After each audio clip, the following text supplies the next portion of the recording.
I've actually got another one. Oh, you got another Funnily ball? enough, yeah, funnily enough. I knew that was coming, you see. And this one was related to youth football and why kids play. So obviously, as you're probably aware by now, and if you're not, you haven't watched enough of us, we coached for 3 years together actually at youth level, and it was after debates like this or discussions like this, it got me thinking about, okay, why do kids even play? You know, Yeah. we know that really, but we've never asked them. No. You know, we assume we've it's got, because we've of got ABC. our own views on Yeah. it, yeah, and you can tell certain kids and why they are as well. Yeah. You know, you can see it, mate, in the parents, in their personalities. You can normally judge, you know, but Yeah. you're right. Nobody ever goes and actually asks the Why kid, do you play? Why do you play? Yeah, 100%. So what I decided to do over the latter stages of the season, I started to ask kids, and these are all kids that play football, regardless of level. It could be elite level, it could be. What age range was it? So we got it was kids that could really think about their answer. So I went as low as U12, and I went up to U16. Yeah. There's 100 kids again that they could think about their answer. They're all kids and they're all playing at different levels. If you go to a lot under 8s, because they like to do cartwheels. Yeah. You can't really ask them that Exactly. question. And I think that age range would give me the genuine response. Not what I want to hear. They'll tell me why they're playing. All right. So 100 kids again. Obviously, they all like football because they're all playing it at certain levels. 72 out of 100 said, "What do you think?" That's a massive 72. 72 of them. It's, for me, it's got to be because they love it. Fun. Yeah, because they enjoy football. Yeah, fun. Yeah. And when you It's look at gotta that be- number, 72, That's high. it's high. And then, do you think then that those age groups, that coaches too often suck the fun out of it? They're coming to play for fun. I've said so many times, we overcoach kids. Yeah. We don't let kids just play football anymore, especially in England. I'm sure it's not like that in other countries. But in England, we overcoach them. I mean, nowadays, kids don't even go out and play in the No, field. they So don't. the only time they're actually playing football is under the umbrella of coaches. Mm-hmm. Do you know what I mean? The coaches are, stop, you should be here, you should be there, you should be doing this, you should be doing that. Yeah. Where is the enjoyment in that? You know, like, it was different for us. You know, like, we played from the sun come up till the sun went down. No adults. We used to play foul in football. God, that was good fun. Do you know what I mean? Where you used to kick shit at your mate. They don't do that anymore. No, they don't. They don't. They're too busy on other things that you spoke about before. But 72 out of 100 said that. I just play for fun. Yeah. And it got me thinking from a coaching standpoint, then Why ain't I teaching them fun? why are we just not just fun? Yeah. Just having a bit of laugh with them, because that's You- why they're there. You And know, I think my we training do. sessions have always been aimed Yeah. more around fun than. I'm not saying Yeah, that they're yours mine. haven't, Yeah, but yeah, mine yeah, have it always is, have been it it. is. And I think that's because you've been on all these courses. You've And it's got all kind of these channeled badges. your mind And to say stop. it's not clouded your mind, but it's made you open your eyes to a little bit of how you can get them to the next level. Yeah, Do you know what I mean? Yeah. Whereas I haven't been on all the courses. I've been on a couple of courses, but not the courses that you've been on. So you are just So keeping it fun and just family. I still think it always should be fun. Every training session should have an element of fun. Otherwise, it's really you're holding the kid back in my eyes. Yeah. I You got to let them express themselves and have fun. I get what you're saying, but it's really eye-opening. 10 of them said to be part of a team. Yeah. Social side's massive. Only 10. Only 10 to be part of a team, Wow. just to feel part of a team. And do you know what I didn't write down, which I wish I did? What level said what? Yeah. Because that may be from the lower end When because they want to be when just Brendan part. first started playing football, he didn't really want to join a team Right. because like he was intimidated a little bit. They were already a team, you know, like.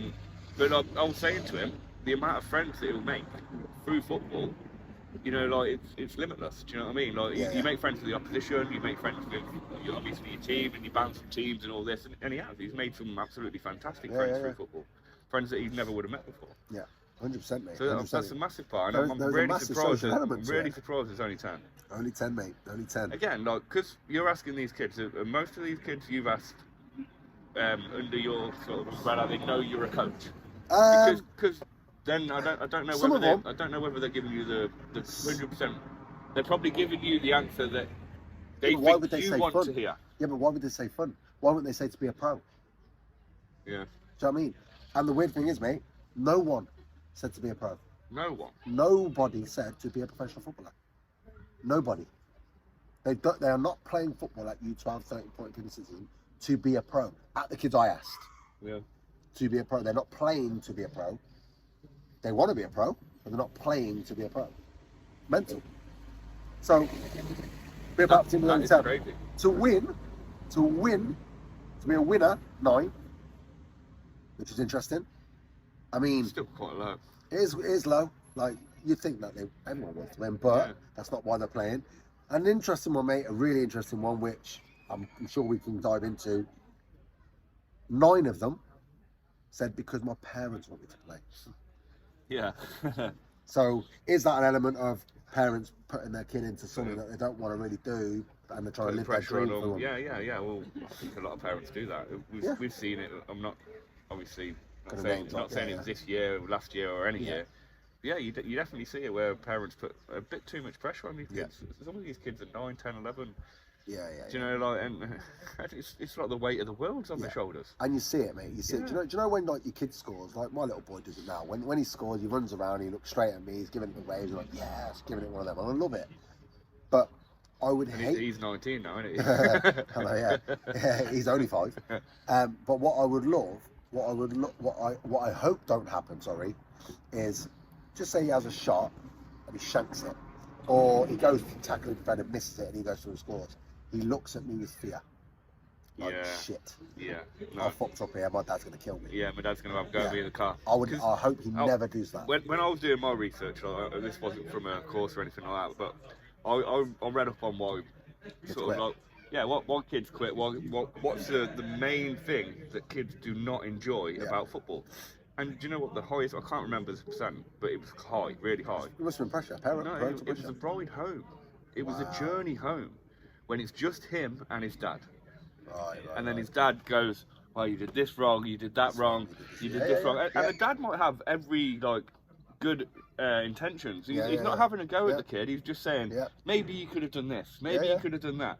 Maybe if you just push forward a little bit there. And I realised when I read that, I was doing it with Brendan. I was doing it with Brendan. I was saying, like, you should have been a bit forward. But what this book actually said, I can't even remember the book. It said you should wait a few days.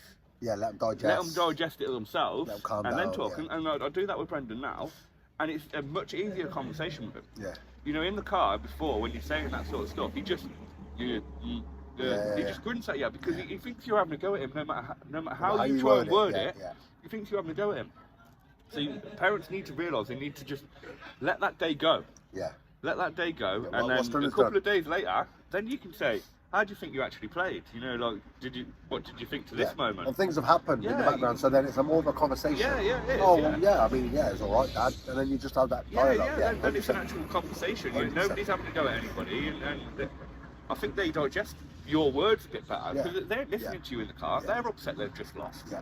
Do you know what I mean? They've 100%. upset that they've made that mistake. Yeah. They've upset that they haven't scored that goal. Yeah. They don't need you telling them. Yeah. Do you know what I mean? Like, 100% agree. But 100% yeah, agree. that was the highest percent of kids. They hated football Yeah. because of the ride home. I think just a lot of And parents that's generally not fall even into that anything trap. to do with the game. Yeah. It's that honestly, mate, it blew my mind. That when read I that. think that's what many parents do though. They fall into that trap. They fall into the trap of the parents are there to guide you and guide you in the right direction, not make the mistakes they did. Yeah. And they sometimes you just get it wrong. And It's hard. It's too soon. It's hard as a parent, you know. It is. Like, It it's really hard is. as a parent, It really you know, is. like trying to. Because obviously everyone wants their kid to achieve as much as they can. I'm not Yeah. saying They want them to have a better life than what they did. Yeah. Parents They want the want kids them to to have be a the better life best than they did. that they can be. Yeah. You know, 100%. like of course they do. You know, like that's just a natural instinct, and I think it's a generational thing Yeah. of why. I'm not saying I'm more intelligent than my dad or my granddad or anything like Yeah. that, but It's how you change. Yeah, It's you how know, you like change. Yeah, 100%. you know, it's stepping stones, isn't it? And every generation teaches the next generation. 100%. It's just like, for example, you know, your kid at school and sneeze. Like your kid Bless you. at school, he's told you, you know, I've got a maths test today. And he comes home and he gets in the car on the way and gets picked up and he just starts chewing him out about his maths test. Did you revise? Why didn't you do this? Why didn't you do that?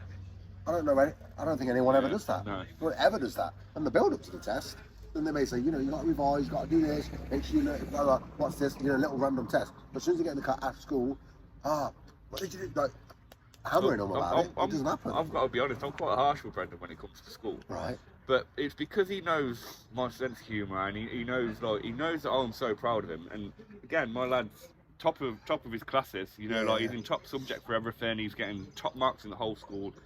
He's head prefect and all that. You know what I mean? He's really, really excelling. He comes home the other day. He's like, "Dad, I got 40 out of 50 on a maths test." I was like, "Mate, you got 10 wrong." Do you know what I mean? Not he's 40 right. No, he's like, "Mate, you got 10 wrong," and he's like, "Oh, Dad," but we laugh about it. He knows I'm not actually being 100% serious. I'll never scold him for them 10 wrong. Yeah. Do you know what I mean? Like, if he come home and he got 50% right, he's trying his hardest. I know he is. But that 10 wrong, was it a passing comment of, you got 10 wrong, he goes, "Oh, Dad," and it's water under the bridge and you have a little laugh at the joke. Yeah. Whereas it's not 100%. like football, where you conceded the goal. Yeah. You see the goal, you need to do this, you need to get quicker, you need to get sharper, go out running, go out, you know what I mean? Yeah, that's the difference. Yeah. It's just a little slight joke you can Exactly. do you know what I mean? Exactly. My wife's like, "Will, stop it," do you know what I mean? Yeah. She's a teacher herself, you know what I mean? But he strives for perfection in everything he does. He always has done. But yeah, he's a clever little shit. Clever than you, yeah. I think he will be. Yeah. He thinks he is now. He's not yet. But Sure. I think he will be. No, I don't think he is yet. I was in top set for everything. I was getting top marks and all that sort of stuff. But I was never a prefect. I was never a geek. Nah, never doing that. Nah, never doing that. But Never want to be a prefect. he doesn't mind being a geek. He's a self-professed geek. He likes it. Don't know who would like that. Yeah, he's one of the rare ones, mate. Yeah, he said literally today, he's like, "Oh, give it half an hour, Mum, and I'm going to do my homework, my maths homework." I said, "Mate, have a day off. Just don't send it in." I was like, "Just don't give your homework in, mate. What's going to happen?" He's like, "Dad, but I have to do it." But I know that's going to be. I know he's going to do it. I know he 100% he is. But yeah, so I think there's ways of talking to kids. 100%. That's what we're trying to get over there. 100%. There's a time and a place. And it's hard not to vent your frustrations on what you've watched your kid do. It's hard not to do that. Yeah. But you find yourself doing it, and because in the moment, kids are going to make mistakes. They're going to do. Just because you've seen it and you thought you should have done this. In that moment, they haven't seen what you've 100%. Seen. They've just thought they're doing the right thing. They're trying that moment. That moment. Of course they are. Football's all about moments. Yeah. It is. It's like we don't allow mistake. It has to be perfection. Yeah. But we're probably not perfect ourselves. No. I mean, for lack of for in the nice possible way, we're down the booze and sipping ale. Do you know what I mean? Yeah. it's hardly a perfect way of life, if you like. Oh, you know what I mean? Jack Grealish, mate. Right, yeah, true. Never mind. Mate, did you hear what the English fans were singing about him? He was warming up. I don't know who it was against. Can't remember. I think I have heard, but I can't remember. He's still on the piss. He's still on the piss. Jackie Grealish, he's still on the piss, mate. That was comedy gold. Yeah. That was comedy gold. But yeah, we've been Fans United. It's been a pleasure. I've had 2 polls, 2 interesting points that hopefully you'll get involved in. But thanks for tuning in. Cheers.